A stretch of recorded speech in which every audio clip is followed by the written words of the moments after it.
Welcome to the Sourcing Hero podcast, produced by Una, a group purchasing organization that empowers sourcing heroes, and Art of Procurement, the world's largest procurement podcast network. I'm your host, Kelly Barner. The goal of the Sourcing Hero podcast is to capture the epic stories of people who are rising up and beating the odds to create exceptional value within procurement, directly from those heroes themselves. Today, my guest here on the Sourcing Hero podcast is Anders Lassen. Anders is the owner and senior procurement consultant at Gradus Consult and the founder of P2Connct, a Danish boutique consultancy focused on procure-to-pay process optimization and transformation. Quite a mouthful of a background, Anders. Thank you so much for being with me today. Thank you, Kelly. Good to be here. Excellent. Now, I shared a little bit about the roles that you hold and the organizations that you're associated with in my intro, but what else do you think it's helpful for people to know about your professional background? Well, I think I see myself a bit of a procurement P2P geek in some sense. I can actually speak for a long time on different topics, so I actually enjoy this area we're working with. But in short, if I can try to make it short, we only have 25 minutes. Is that I've been working within this space of procurement P2P processes for the last 17 years in various organizations, in industries, different industries, but also most importantly, I would say it's global. Most of the organizations have been global organizations, which is also a bit of what has been defining for me in working with people and working within the procurement space, within P2P, with shared services, the mix of people, really bit summing up what I'm coming out of and also what I'm all about. But it's all a mix of data, it's procurement and other technologies, quite a fan of different technologies, like we just spoke about this app we're using here to record this interview. But yeah, again, most importantly, the people that is shaping everything we do. Otherwise, we wouldn't be in business. Someone needs to be our customer. Of course, technology can do part of it, but we do have people to help us move ahead, but also move our projects, what we need to do as procurement or finance or wherever we are as functions. But also, if we look at all the hiccups, the bad things, all the things we are trying to deal with in procurement, that's also people, right? Which we also need to recognize. So yeah, that's a bit of most of my background. Since then, I've turned into consultancy, which I actually enjoy because it makes me work with different kind of organization, with different kind of people in a non-employee role as such. So I have a bit more free space to play with, and it also made me able to actually build up or start up a SaaS arm of my company called, that was also mentioned, in P2Connct. It's a bit of a vision, bringing something slightly different to the markets, not a revolution, definitely not, but something additional fun to work with, also on a daily basis. Now, when we talk about all of these people issues and internal relationships that are associated with not just making procurement work, but making companies work, one of the key relationships that I don't think gets discussed enough is the relationship between procurement and AP. Just to sort of set the stage, what kind of relationship do you typically find procurement teams have with their own company's AP function?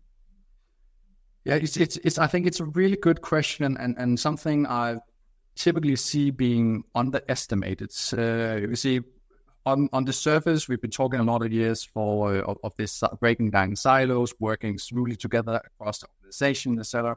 But there is in our space, in P2P at least, and procurement, there is still a disconnect between AP work and procurement work. Of course, you can drill down into procurement. You have tactical or strategic, operational, or whatever. So depending, of course, also which part of procurement you are looking into, that the various disconnects with AP. But I often see, to come back to your question, a disconnect between what AP does and what procurement does. So I think there is an okay understanding of what procurement does from AP side, and procurement understand what AP side does on the surface. Yeah. But what each individual function have impact to the P2P process, etc., I think that's underestimated and not really that clear for everyone working procurement, and also an AP understanding what procurement does. Right? So maybe a classical example is procurement, AP pay the invoice, right? And AP thinks procurement, they're doing contracts and finding good prices and so on, right? So this is these stereotypical opinions or thoughts on each function, right? So I think that there's still a disconnect, and that is driven by some different root causes, I think. One of them is people, of course. Now, assuming most of the time AP sits within finance, do you find that it makes a difference where procurement reports up through? Because depending on the company, the industry, the maturity level, procurement might report up through finance, but there's also been an increasing number of procurement organizations either reporting directly to the CEO or reporting up through operations, which is interesting. Do you find that this plays a role in how much procurement either understands about AP or how well they're able to work with them? I think definitely the closer AP is to procurement or procurement is to AP as part of organization-wise, that tend to be a better understanding of what they actually do. But I think then we are also into what part of procurement are we actually measuring up against, right? Because I think the operational part of procurement have a tendency to understand more or better what AP does, and AP understand what operation procurement does, because they're more interlinked. But if you look at the tactical the layers of procurement or strategic layer of procurement, there's a larger, wider disconnect with what AP actually does, and doesn't see AP as a source of value creation for procurement, and also the same for finance, or maybe AP doesn't understand procurement's impacts, wider impact on the finance efficiencies, or AP being able to actually function. But definitely if they are a part of the same, say, organizational or leadership hats, there is a higher tendency and more collaboration, understanding of everything that's going on. But I think also part of this is due to what kind of leadership do they have, what kind of management do they have, what kind of training do they actually get. Not to say that a category manager needs to be well-founded in everything that talks about AP and vice versa, but having that common understanding of what actually each function does and how they play their role as part of the organization is so important and so crucial to actually work well together and get most value out of it. And I'm also coming from a background where I actually been leading a P2P process ownership at with AP, a part of that with an outsourced shared service center as well in India and China, and that was we were reporting into procurement, the CPO. And I think I found us actually working quite well, because I have a background in procurement. I actually love P2P because having that really end-to-end understanding, you can do amazing stuff. And the people out there are doing amazing stuff. But just in that role, imagine, okay, we had a problem, then we could go like, say, okay, 10 meters down the aisle. We have an issue here, and they can do the same in procurement. And that was for all layers. So that built up a better understanding, but also to get back to the management and leadership part, right? So bringing up the understanding and addressing the points, both procurement points, but also AP points, into the same room and the same conversation, to especially also have the CPO understands, because not always CPOs that understands it, because CPOs also comes from various places, maybe from procurement or whatever, marketing, sales, whatever they're coming from, but they don't have that end-to-end understanding. So that's also part of bringing that joint collaboration, joint understanding, value creation into the conversation, even though it's within the same part of the organization. Now, when I think about the approach that we might be able to take to close the understanding gap between procurement and AP, if procurement were to approach accounts payable and say, we think it would benefit you to understand us better, AP is first of all going to think, That's gross. Then they're going to close their ears. Then they're going to turn their backs and have no desire to work with us at all. Yeah. So the better approach is for procurement to approach AP and say, we would like to better understand how you work, what your objectives are, maybe what key metrics you're being assessed based on. Is there an education that procurement needs to have before approaching AP? Or do you tend to find sort of that goodwill and the hopefully being part of the same organization is enough that if we were to approach them and say, we would like to work more collaboratively with you, can you start to educate us? Does AP tend to be open to that, or does procurement need to be careful that it doesn't sound like it's going to look like a takeover?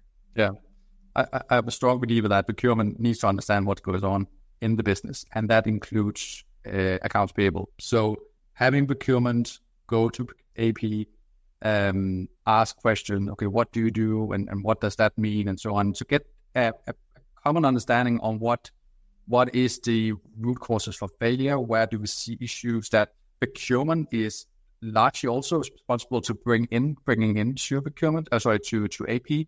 So is procurement pushing for 90 days procurement payment terms, but the supplier is not correct that in the invoices they send, that's actually causing an issue in AP, etc.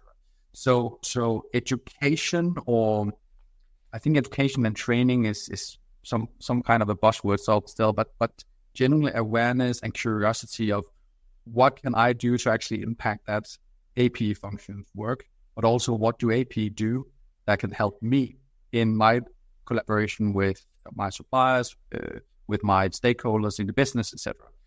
And switching a bit to the other side, procurement is quite focused in on, my experience is what I see is focused in on building relationship with business and understanding what the business wants. Well, at least they should do. Why not also understand what is the support functions role in what I do as procurement, right? Maybe HR may be a bit more disconnected, but IT, yes. Finance, AP, yes. Maybe it's some other marketing, that could also be something there in some organizations. So widening the scope of awareness, curiosity, learning to also include finance and specifically AP. I think that's so important to actually do your job better as procurement. I think that's really interesting. That's a really interesting distinction that you've just drawn. I hadn't thought about that. You're absolutely right. Procurement has made a concerted effort to drive business objectives and understand business needs. But when we say who is, quote, the business, tacitly, AP is not included in that, right? And that is a gap. When you talk about sort of figuring out root causes of failure, the ultimate failure I can think of from, I guess, a procurement perspective is a supplier that doesn't get paid on time. And that is, if AP thinks that procurement is just finding suppliers and negotiating contracts, procurement is pretty sure that all AP does is pay suppliers, sometimes on time and sometimes not.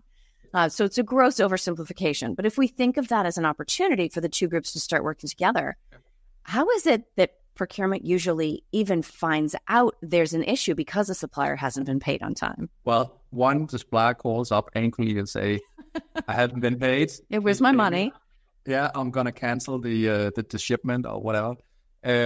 Or it's also coming up in negotiation, if you, depending on the relationship you have with your supplier, saying, okay, now procurement comes in and say, oh, we want to strengthen the agreement, we want to get better payment terms and so on. But then the supplier said, yeah, but you can start paying on time and then we can talk about improving payment terms, right? The other part is the business. So the business is complaining to procurement or to AP and then procurement, right? So it comes different places. But I would say typically procurement doesn't know about an invoice not being paid or supply not being paid before someone complains. And that's what they hear about. And then there's also part of the business of procurement, right? If no one complains, no one says anything, typically it's because most of the time it's because everything is working smoothly. Or it could also be that people have stopped complaining and then there's just like white noise.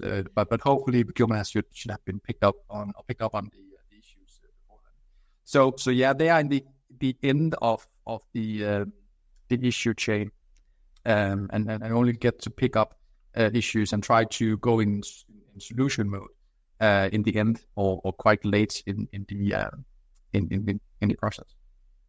And that's all typically because AP, right? So maybe they will get a complaint, or maybe from the business or suppliers say, "Hey, when I'm going to get paid," and they will start working with that issue. So maybe that's not a natural way to reach out to procurement, but maybe work more on with the business because there's a PO that's not been approved in time, or GR, goods receipt, that hasn't been approved, or an invoice that hasn't gone through the approval chain, etc. So procurement is a bit left in the dark for a certain point in time. When we think about how procurement and AP can work together and benefit each other, to what extent do their KPIs either align or conflict, or are they maybe completely parallel and don't necessarily come into contact? How natural of a collaboration is that from a performance consideration standpoint? I think traditionally, if we look at the functions, right, they're focused on slightly different things. But to really work well together, you need to find a common ground, and what do we want to measure our organization on, our process on? How do we want to measure finance? How do we want to measure procurement? That's also relevant KPIs, right?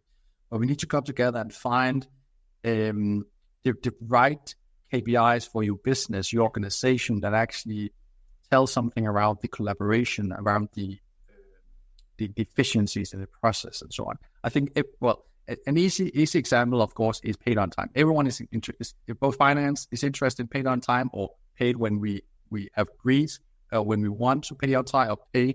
And then procurement is, of course, also interested in getting suppliers paid on time, because that means shipments are coming in, suppliers are happy, etc., etc. But if you look at, for example, a KPI called e-invoice, percentage of e-invoices received, and I know with all the things that are happening in technology these days, a lot of companies should actually be on e-invoicing, but they're not. So they're still receiving physical invoices or PDF invoices via email and so on. But how important or how funny could that be, or interesting could that be if you had that as a common KPI? Maybe as more operational KPI or tactical KPI, but still just an example. If procurement has that as a KPI and finance has as a KPI, we actually work together on streamlining that process even more, because with more electronic document coming in, more smooth process. That's the aim, at least. Where if procurement have that KPI, they can build that into the contract. They can add that negotiation with the supplier up front before the supplier is onboarded, or before they send in invoices. You need to, dear supplier, as part of our requirements, you need to be able to send our invoice in electronic format to this address. And then AP would be able to want to say, okay, we're actually getting invoices in. That's not an electronic invoice. We can maybe also help push back to the supplier and say, hey, do we have a possibility to actually send you the invoice through as an electronic document, regardless of the network, platform, and country, etc. So that's a common KPI that has a benefit the organization as well. And there's a bunch of other stuff that you can you come together, meet and agree on what makes sense for our organization. But I think also here it's important for procurement to accept to be measured on something, or work towards something that's not maybe traditionally a part of like a procurement KPI or something. That's why I mentioned e-invoices, right? Because procurement, okay, we don't care about invoices. We just need to pay the invoice, pay the supplier. But it's so important that we get that handled up front. And yeah, there's a lot of other examples that we can go into another podcast on KPIs. But getting that into the common dialogue meeting, finding common grounds on what do we want to be measured on, and working towards that as a joint, let's call it team, P2P team, delivery team. Then I think we are set for success across the board. And also you could say, also from the organization point of view, they don't see necessarily this is procurement and this is AP. They see it like we just need to get it done, right?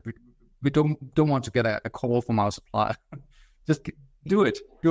Get together, discuss it by yourself, right? We don't need to be involved in that. So that's just an additional point, right? To have a more seamless collaboration across that will also benefit the organization. Well, that idea of seamless collaboration is interesting because we've sort of focused on, as an example, the relationship between procurement and AP and what the upsides are of improving and strengthening that. And, I joked that AP is not part of the business, but it's sort of the danger of thinking as broadly as the business, because it's not the business. No one sees themselves, maybe the CEO. Everybody else says, no, I'm marketing, I'm logistics, I'm right. Everybody has a very specific function. Is it fair for procurement to say, we want to build better relationships with the business? Or like the exercise we've gone through today, is it more productive for procurement to say, I would like a better relationship with IT. I'm too nervous to work with HR yet, but I would like a better relationship with marketing, and go one targeted group or team at a time. Is that a better way for procurement to start strengthening some of these internal relationships? Definitely. We need to, as procurement and procurement add-on, we need to invest time in developing relationship with every part of the business. And of course, there are some functions that are more closer and makes more sense to start with. But yes, we need to be there. And also I'm not really that full on with this get a seat at the table, or demand a seat at the table. But we'll get a seat at the table, to use that analogy. If we do that, if we are everywhere in the business, we work on building relationship, understanding the business, bringing value to the business, and not necessarily just because we have a seat at the table, but we do it regardless. We need to be in the room. Let's just say that. Maybe that's another analogy we can use. And be the glue. We need to provide that value to the business, and that means that we need to reach out and we need to develop a relationship. We need to understand what our both stakeholders, but also our customers do. And AP is a customer, and as well as a stakeholder. I wholeheartedly agree with your point of sort of letting go of this idea at the table. In fact, if I could pick, rather than having a seat at the table, I would rather have other people in the company say, oh, procurement, you guys are everywhere. Because in my mind, the real things happen not at the table. The real things are happening all over the place. Sure, maybe there's a small group of people at the table and that makes it exclusive. Maybe you talk about the things that happen at the table. But if I had to pick, I'd rather be everywhere than have that seat at the table and actually drive some difference. Definitely. Now, Anders, as we start to wrap our time, we have a tradition here at the Sourcing Hero that I'd like to bring you in on. So I'm going to give you 2 questions. You can pick either one, and there are no wrong answers to either question. So your choices are, what does the idea of a sourcing hero mean to you? Or what do you think heroism looks like in a business context? I think, and this because also been asked this before in slightly different variations, I think curiosity, you need to be curious, you need to be open, and definitely also take the responsibility regardless of what role you are in I would say sourcing, I would say procurement, right, or whatever. You need to take responsibility in the role you're in right now. Of course, you can think ahead and what do I have with my next career step and so on. But what can I do to influence now? How can I work together with the people I'm close to working with in the role? How can I learn from others? But how can I influence others in generally creating value, right? Otherwise, for me, it needs to be fun to go to work, because that's part of a big part of what we do in life. We work, regardless if it's home or it's actually in business. So creating value through curiosity, through openness, being yourself, but definitely also taking responsibility. That I think that's so important to drive things or get things moving. Absolutely. And to your point, to have fun while doing it. I think so many times we talk about trying to create value, and I think some of the best value, and this also relates to your point about curiosity, but I think sometimes the best value comes from the joy that someone or a team of people finds in performing their role. That's an excellent, and it's a positive energy to bring to some of the different types of business challenges we face today. So, Anders, if people have met you for the first time through us having this conversation, what is the best way for them to reach out and connect with you? I would say in different various ways. So, no, I think the easiest platform that everyone has an access to, most people have an access to, is LinkedIn. So go in, find me on LinkedIn, connect with me, send me a chat or message, book a meeting with me. Happy to have a virtual coffee, discuss shop, everything procurement, P2P, whatever, or live, if that's what you're up to. So LinkedIn, that would be the best one to do. Or maybe a physical meetup if I'm around. You mean in real life? In real you life, mean meeting people about, oh my gosh, every once in a while, right? Yeah, that's I need real to fun open the door and go outside, but something happens out there. Awesome. Well, Anders, thank you so much for your time and for sharing all of your expertise today. Thank you for listening to this episode of the Sourcing Hero podcast. Join us again next time for more true stories of sourcing and business heroism performed by your colleagues and peers. Look for the Sourcing Hero wherever you get your podcasts, and don't forget to subscribe. Finally, don't forget, sourcing heroism is taking place all around us every day. Keep your eyes open and you're bound to see it. Until next time, I'm your host, Kelly Barner. Stay well, and always remember that you can be a hero too.